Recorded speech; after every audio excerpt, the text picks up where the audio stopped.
Hello again, this is number 3 of my tabletop videos, so I hope you're enjoying these. Today I'm going to look at the Bastl Thyme, or Thyme depending on your pronunciation.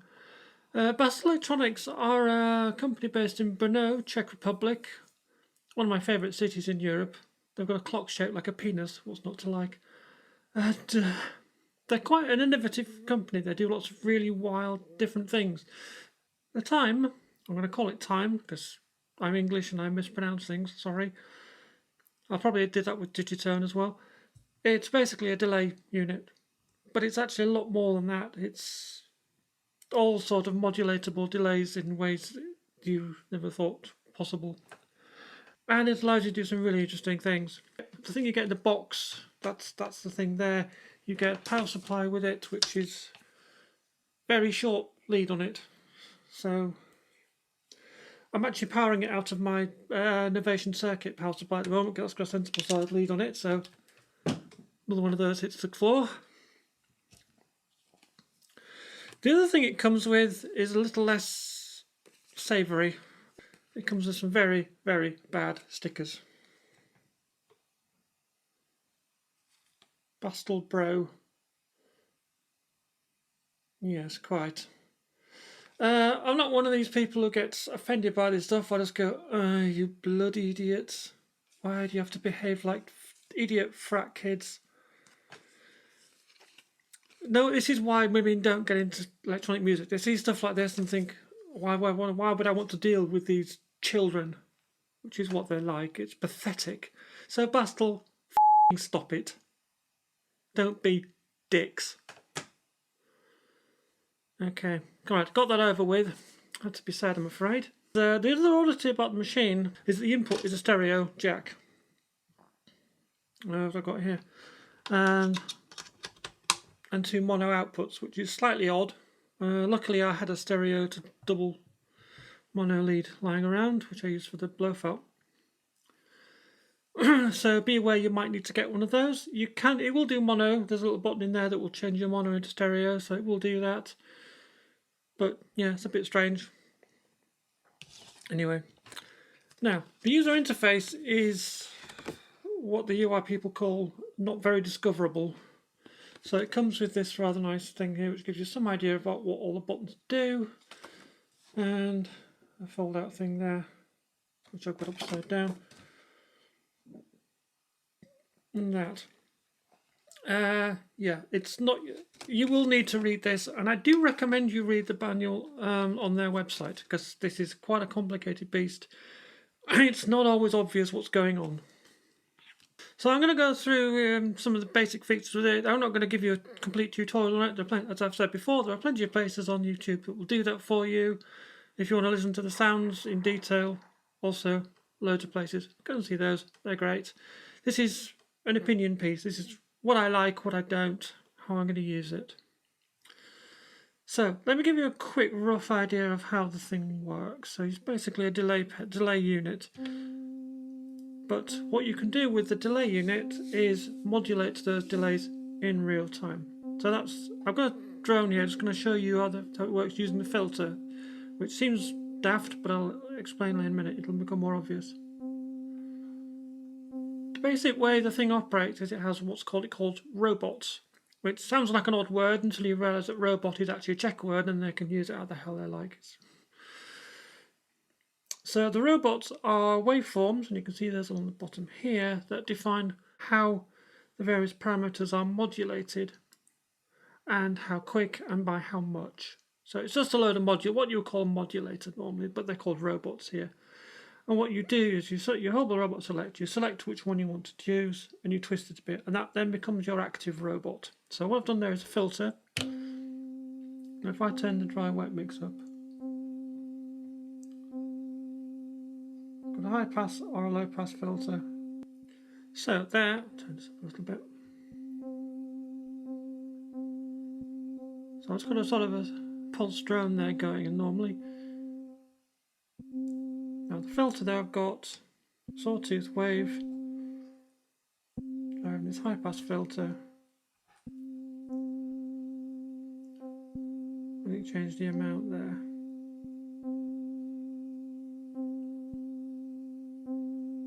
You can also change the shape of the filter as well, which you've held on the robot select key.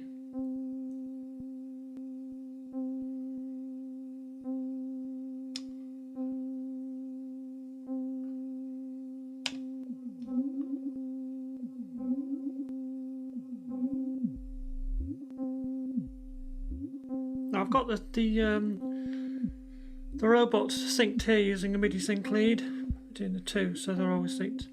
I prefer it that way. If you want sort of more mad, crazy noises, then obviously you can pull those out. You can also have things that are unsynced generally anyway, so you get that choice. It's quite good.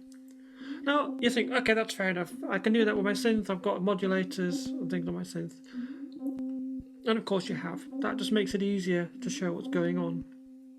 What you can then have is bring up the levels on the delay, and you can then start modulating the delays. So if I start, so what it does is emulates tape unit, so you've got tape speed, and then the delays here between the various heads on the tape. So if I push the button and modulate, that means I'm modulating the tape speed.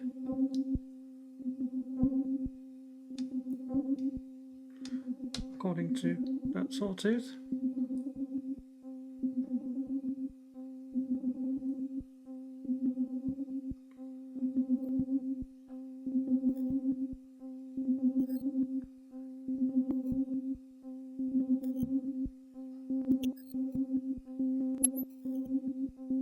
And you can hear the creaking and groaning there of a tape moving in and out.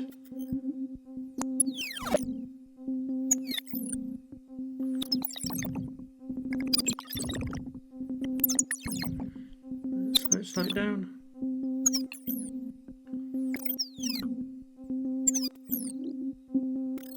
Make it a bit more subtle.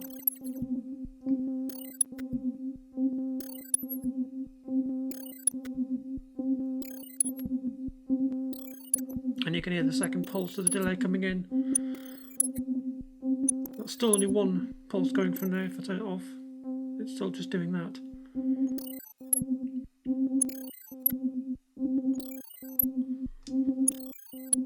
So you've got coarse and fine control of the delays.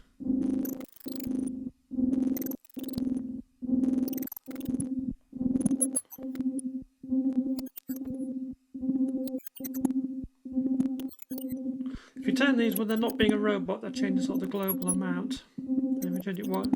When you push the robot key, that just activates that becomes the robot. It doesn't actually change the value.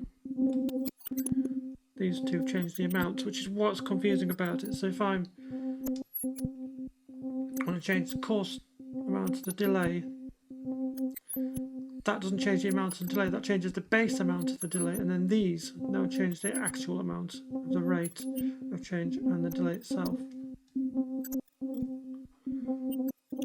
It's quite tempting just to hold the robot button down and change everything, and it doesn't actually do what you think it's going to do if you do that, so you just have to be quite careful. As I say, the UI is a bit strange. So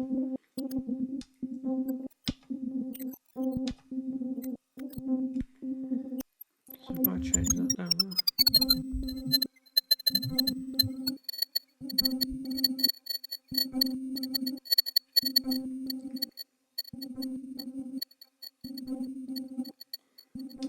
There you go, so we modulate the feedback amount. You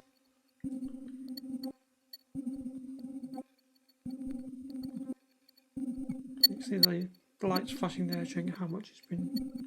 To give you an idea of how much it's been changed by as well, so if I turn the amount down, it goes quite dull. Makes it getting brighter there.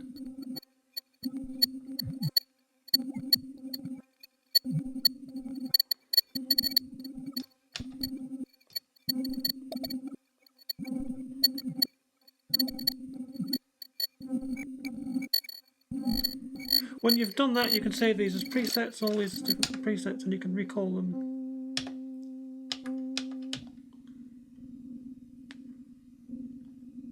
Instantly like that.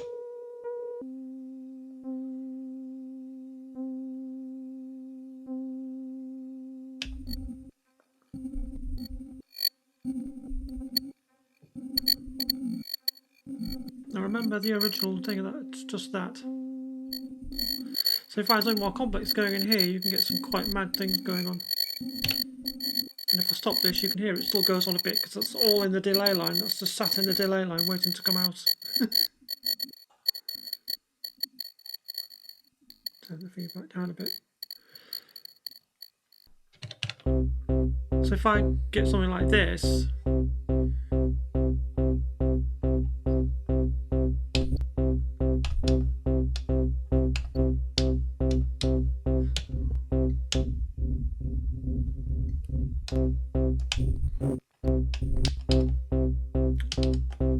doing this again.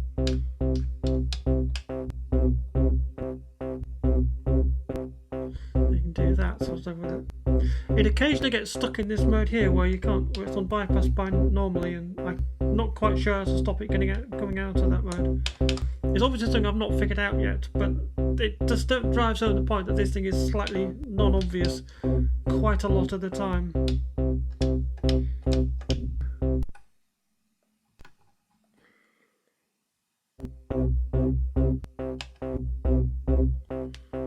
And one thing you can do, as well as having it synced, is you can have it envelope triggered. So that's on the envelope trigger. That one is not the envelope trigger. Don't fall into that trap. I've fallen into that trap myself. That one only triggers when you first select the sound, which is quite a useful feature. So if I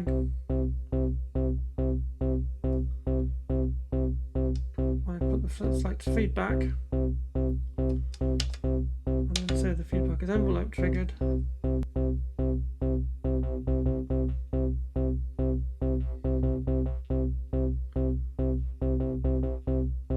you can see that the trigger, that's not the trigger.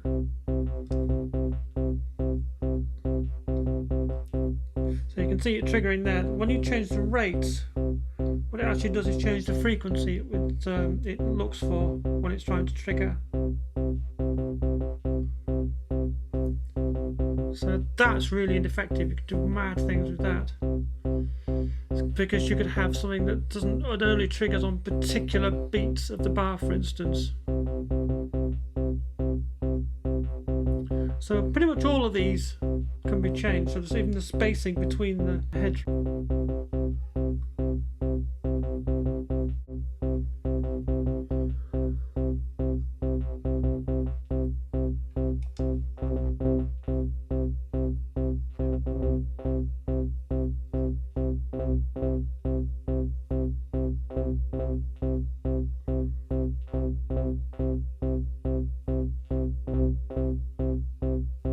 So you can turn something quite simple into something fairly complex. You can make it really complicated if you want to by adding sort of fine tuning and all sorts of things. Do that. Like that's a random sort of sample and hold type thing.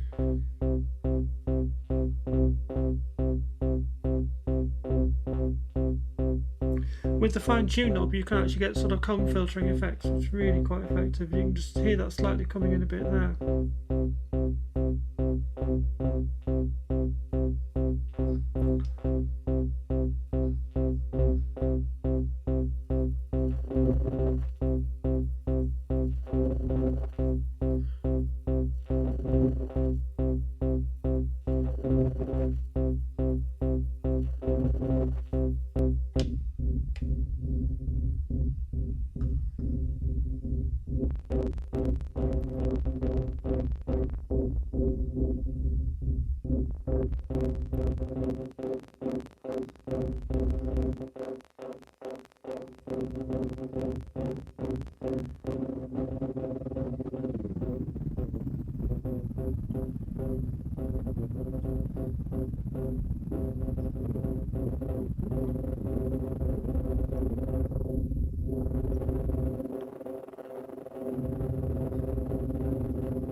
See, there's a spacing there between the three heads. You can even change that.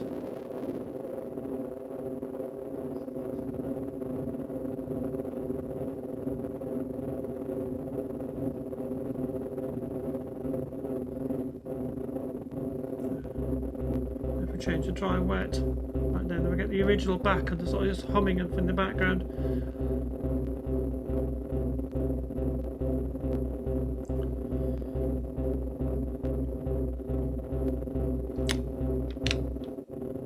And again, that's all in the delay line.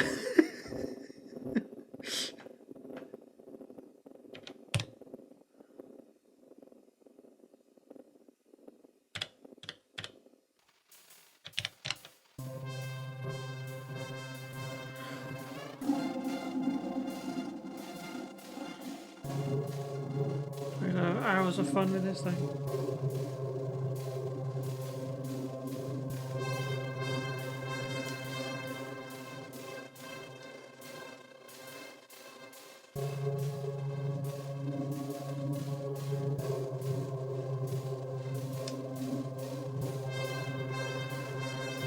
You can't even modulate the dry wet mix.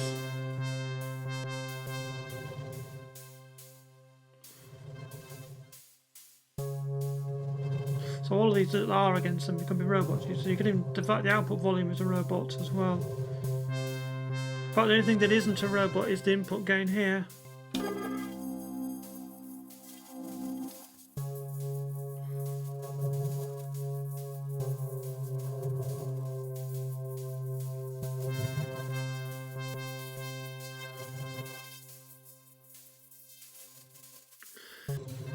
So if you're not using mini tempo, you can do tap tempo there, or you just let it run free. You can save your sounds and decide how the tempo is divided.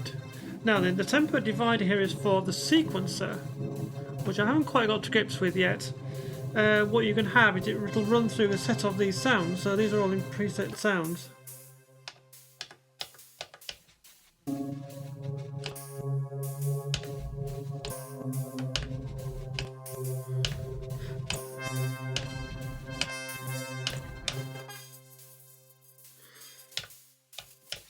So it runs through those according to your clock, so you can have really complex things going on. As I say, I haven't really had a chance to play with that yet, but it does look very powerful. Personally, I think when you're playing with it on a desktop here, it's easy just to get over and just really have a go with it while you're playing with it. If I decided to use this, for instance, with a violin, I would probably set it on a sequence and maybe also set the soft step up to do some CC control. It will do CC control on a lot of things, so I'm quite looking forward to playing with that as well.